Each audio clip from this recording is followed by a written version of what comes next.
You know, I'm back home, I'm safe, you know, I have issues, but, you know, there are guys that, you know, my deployment was relatively safe. None of my Marines got hurt. Some of them got hurt, but not severely. I had an Iraqi soldier die on me, and a couple more that got injured. But there are guys here that, you know, were in sniper platoons and, you know, had to do shit that, you know, they struggle with every day. Other people have done greater things than me just surviving. I served in the Army.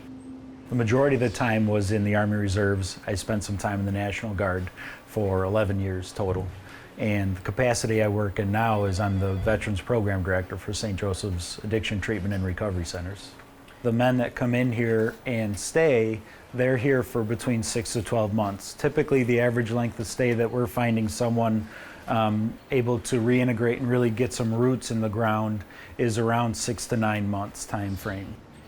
The thing that motivated me to build this garden was I came up here in January of 2015 or 2014, I forget, but it was a brutal winter up here that year. And I was basically locked up in the house pretty much for about 3 or 4 months, and someone said, "You want to build a garden?" I said, "Get me out of this house." So yeah, but I went to culinary school, so I was also very interested in kind of that farm-to-table cooking idea, so that kind of motivated me as well. Brussels sprouts, tomatoes, we built all the beds. I planted everything from seed, and it was my meditation. I guess it's just in my nature. I enjoy doing things that make people happy. So cooking a good meal for someone puts a smile on their face. When I was in Iraq with the Marine Corps, I'm a Navy corpsman, so I'm their medic, for lack of a better term. You know, we did convoy security for 6 months, and at that time it was the height of the IEDs. We ask them to tell their story a lot. As we know and as research suggests, as far as working with trauma or PTSD or something of the sort, to include addiction in the life that comes with addiction is to tell your story. So sometimes what happens is for someone that gets lost in addiction or is engaging in unhealthy behaviors, their story gets very dramatic and it gets very overwhelming. And so the more that we're able to allow these individuals and ourselves to tell our story and make connections, understand we're not alone, that's what the day-to-day really is. It's trying to provide a safe environment where people can trust each other.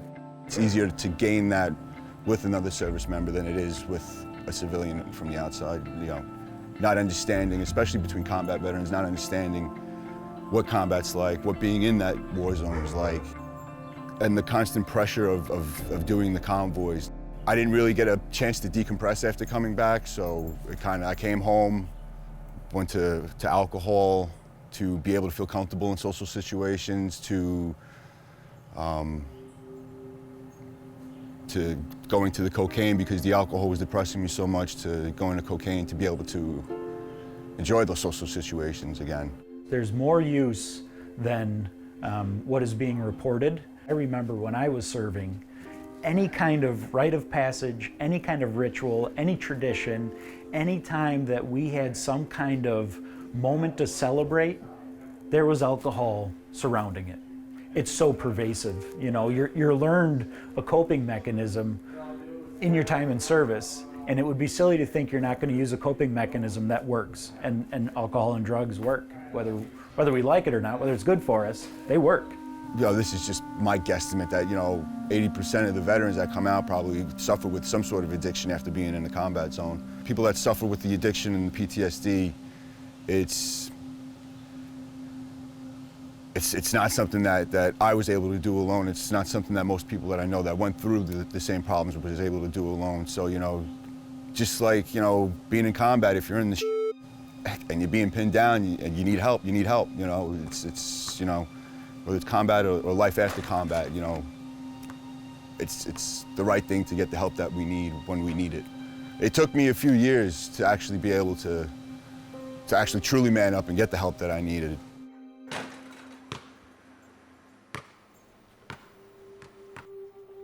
This is a piece of trench art. So this is a World War I artillery round. And what would happen in World War I, this trench art is very prevalent during that time period because the soldiers would trench in and they'd sit around while artillery would just pound away on each other for days on end, and the soldiers would be bored, so they'd pick them up and they would start making this artwork out of them. This is what a service member feels like. You know, when we enlist, we get melted down and we get remolded into something that's used for one purpose, and that is to fulfill the wartime effort. And so, you know, service members are like this artillery round in the sense that they'll be used for what they were intended to be used for, and then quite often feel like they're just discarded. But the reality is and this is our calling, is, you know, what we can do is we can go up and we can start collecting those rounds, those spent casings, and we can start making some really beautiful art with them. We can come alongside those service members and say, listen, man, that was part of your life. That wasn't your whole life. And actually, there's some really beautiful stuff coming your way if you'll let us put the time and energy into helping you do so.